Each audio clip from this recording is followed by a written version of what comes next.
नमस्कार, स्वागत है नारद मुनि लाइव में और मैं हूं आपके साथ जुबैर कुरैशी। नगर निगम चुनाव को लेकर आज राजधानी भोपाल में तैयारी पूरी हो चुकी है। नगर निगम चुनाव के लिए, महापौर के लिए और पार्षद के लिए कल वोटिंग होगी। इसको लेकर क्या तैयारी है और किस तरह का सिनेरियो आज जो भाजपा है और कांग्रेस है, किन मुद्दों को लेकर चुनाव लड़े गए हैं। एक तरफ भाजपा ने विकास के नाम पर चुनाव लड़ा है तो कांग्रेस ने भ्रष्टाचार के नाम पर चुनाव लड़ा है। अब देखना ये होगा कि किसका मुद्दा भारी पड़ता है। हमारे साथ इसी मुद्दे पर चर्चा करने के लिए मौजूद है मध्य प्रदेश के वरिष्ठ पत्रकार रविंद्र जैन जी। आपका बहुत बहुत स्वागत है। नमस्कार सर, क्या लगता है कि जिस तरह से चुनाव की तैयारी की गई है, मुख्यमंत्री शिवराज सिंह चौहान लगातार पूरे दौरे करते रहे, जनसंपर्क करते रहे, रोड शो करते रहे, वहीं कमलनाथ जी ने, दिग्विजय सिंह ने भी जनसंपर्क जमकर किया है। किस ऊंट किस करवट बैठेगा? देखिए, ऊंट किस करवट बैठेगा ये तो चुनाव परिणाम के बाद पता चलेगा, लेकिन ये तय है कि आज जब चुनाव बिल्कुल कुछ घंटे बाकी रह गए हैं, तब भी ना तो भारतीय जनता पार्टी ना ही कांग्रेस भोपाल में दावा नहीं कर पा रही कि हम 100% जीत रहे हैं। ऐसे जीत के दावे किए जाते हैं चुनाव प्रचार के लिए, लेकिन अंदर से दोनों ही भयभीत दिखाई दे रहे हैं। मुझे भारतीय जनता पार्टी के जो महापौर प्रत्याशी हैं वो भी कहीं ना कहीं शंका के दायरे में है, और इसी प्रकार की स्थिति बीजेपी में भी है। लेकिन जुबेर जी, मैं बताऊं कि भारतीय जनता पार्टी का संगठन बहुत स्ट्रांग है। आपको पता है कि पिछले 1 वर्षों से भारतीय जनता पार्टी जीतती भी रही है, और भारतीय जनता पार्टी के जो सांसद हैं, यहाँ विधायक हैं, भारतीय जनता पार्टी का पूरा मुख्यालय भोपाल में है। तो उस दृष्टि से देखा जाए तो भारतीय जनता पार्टी को निश्चिंत होना चाहिए। लेकिन पता नहीं क्यों इस बार ऐसा लग रहा है कि भारतीय जनता पार्टी का कार्यकर्ता को जितना काम करना चाहिए वो काम नहीं कर रहा है। भारतीय जनता पार्टी के नेताओं को जितनी रणनीति बनानी चाहिए वो नेता रणनीति नहीं बना रहे हैं। कहीं ना कहीं कांग्रेस का जो प्रत्याशी है विभा पटेल, वो कहीं ना कहीं इन पर भारी दिखाई दे रही है, उनकी जो प्रत्याशी है मालती राय पर। लेकिन ये अब कहना अभी बहुत जल्दीबाजी होगा कि ये जीत जाएंगे, ये हार जाएंगे।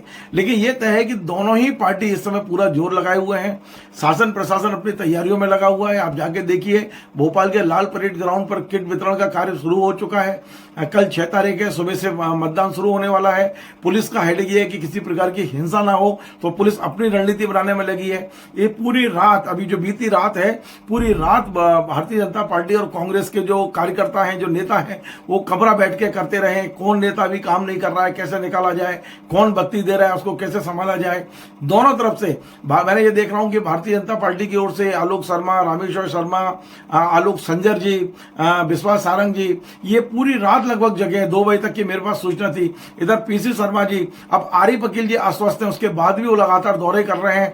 जहां आवश्यकता पड़ रही है, जहां लगता है उन्हें कि उनके जाने से कांग्रेस को फायदा होगा, तो आरिफ अकील खुद भी जा रहे हैं, उनके बेटे भी काम कर रहे हैं, उनके परिवार की कर रहे हैं।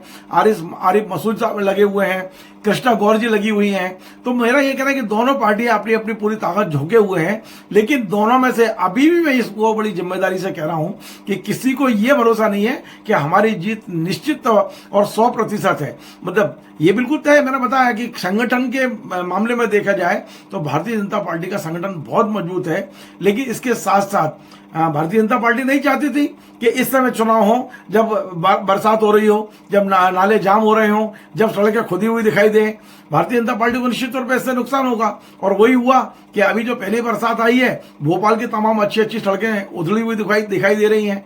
भारतीय जनता पार्टी के नाले भरे हुए हैं, सड़कें जाम हो रही हैं पानी से, तो उसका कहीं ना कहीं भारतीय जनता पार्टी को नुकसान हो सकता है।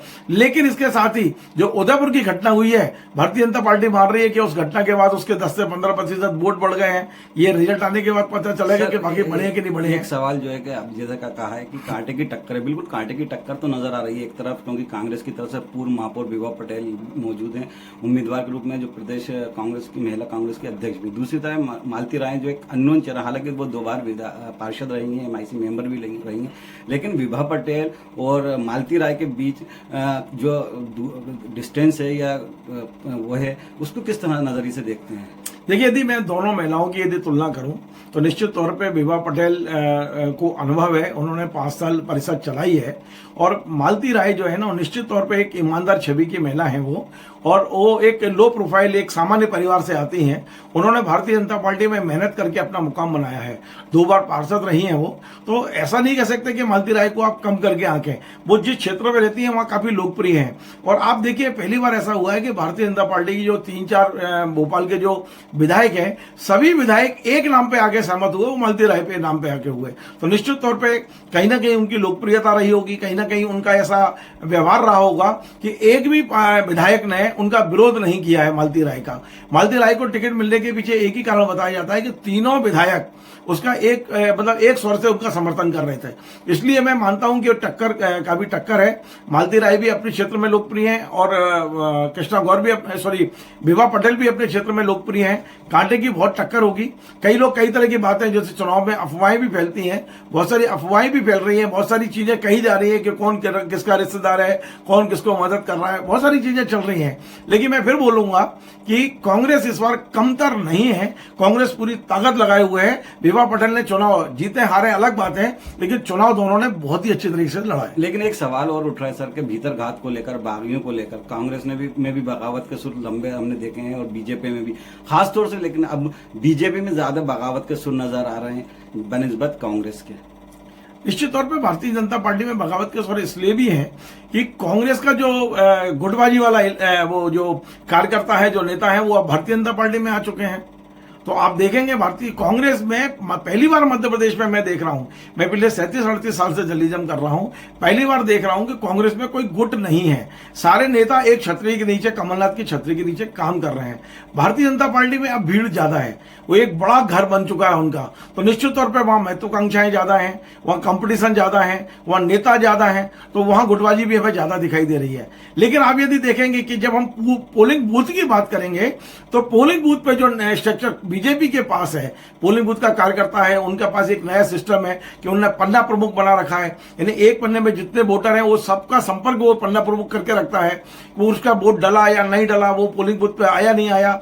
इतना माइक्रो लेवल पे जो मैनेजमेंट है वो भारतीय जनता पार्टी के साथ है, कांग्रेस के साथ नहीं है। लेकिन हाँ, ये भी तय है कि जो मतदाता है यदि वो नाराज हो जाए तो वो ना पन्ना काम आता है ना बूथ काम आता है, फिर तो वो ठोकता है उसमें। यदि वैसा माहौल हुआ भोपाल में तो निश्चित तौर पे कांग्रेस की लॉटरी भी लग सकती है। अभी फाइट बहुत तगड़ी है। सर एक जो और सवाल सबसे बड़ा है सामने आ रहा है कि कांग्रेस चाहती थी कि महापौर का चुनाव प्रत्यक्ष प्रणाली डायरेक्ट सिस्टम से हो, जबकि बीजेपी चाहती थी कि अप्रत्यक्ष प्रणाली से हो। और बीजेपी जब कांग्रेस सत्ता में आई थी, कमलनाथ जी ने एक ऑर्डिनेंस पास किया था, नोटिफिकेशन जारी किया था कि महापौर के जो चुनाव होंगे वो अप्रत्यक्ष प्रणाली से होंगे।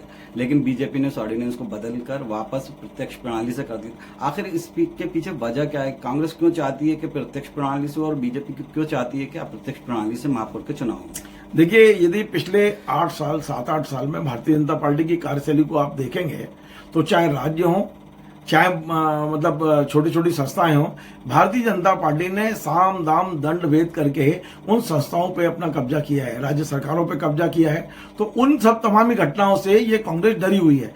कांग्रेस को लगता है कि यदि अप्रत्यक्ष तरीके से चुनाव होंगे तो भारतीय जनता पार्टी के अधिक अध्यक्ष और अधिक महापौर बन जाएंगे, क्योंकि उसको आता है कि किस तरह से पार्षदों को तोड़ना है। ये काम कभी कांग्रेस किया करती थी, अब उस काम को उससे कई गुना ज्यादा भारतीय जनता पार्टी करने लगी है। भारतीय जनता पार्टी को ये सारे नुस्खे बहुत अच्छी तरह से आ भी गए हैं और बहुत अच्छी तरह इसको फॉलो भी करने लगे हैं। अब मान लीजिए भोपाल में पार्षद चुन के आते हैं, भारतीय जनता पार्टी के 40 आते हैं और बीजेपी कांग्रेस के ज्यादा आते हैं, लेकिन उसके बाद भी चूंकि सत्ता में वो हैं और उन्हें सारी चीजें मालूम है, तो निश्चित तौर पर 85 वार्ड में वो अपने आराम से बना लेंगे।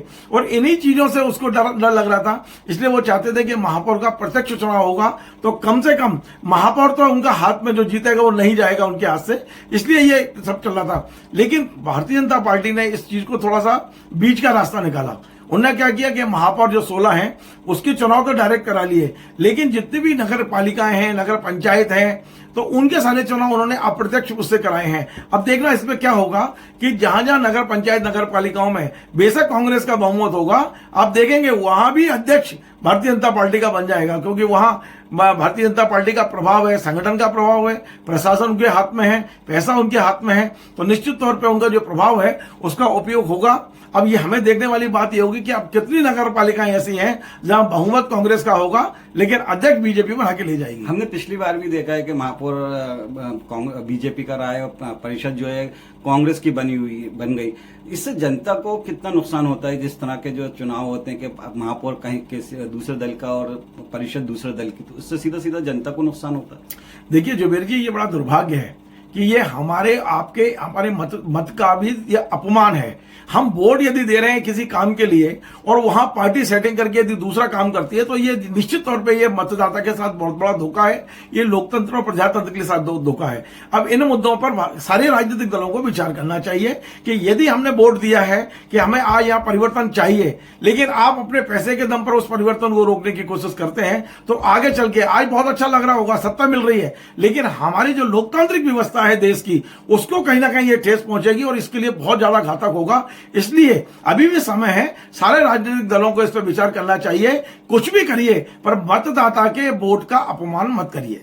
तो ये थे हमारे साथ वरिष्ठ पत्रकार, मध्य प्रदेश के वरिष्ठ पत्रकार रविंद्र जैन जी, जिनसे हमने कल जो हो रहा है दूसरे चरण के मतदान नगर पालिका निगम को लेकर, उसको लेकर चर्चा की। रविंद्र जी ने बताया कि कांटे की टक्कर है, खासतौर से भोपाल में एक तरफ मालती राय बीजेपी कैंडिडेट, तो दूसरी तरफ कांग्रेस की विभा पटेल महापौर, पूर्व में महापौर रह चुकी हैं, और मालती राय जो है काफी लो प्रोफाइल रहती हैं। देखना है कि ऊंट किस करवट बैठता रहेगा। रविंद्र जी, आप हमारे साथ जुड़े, आपका बहुत बहुत शुक्रिया। नमस्कार, जय हिंद।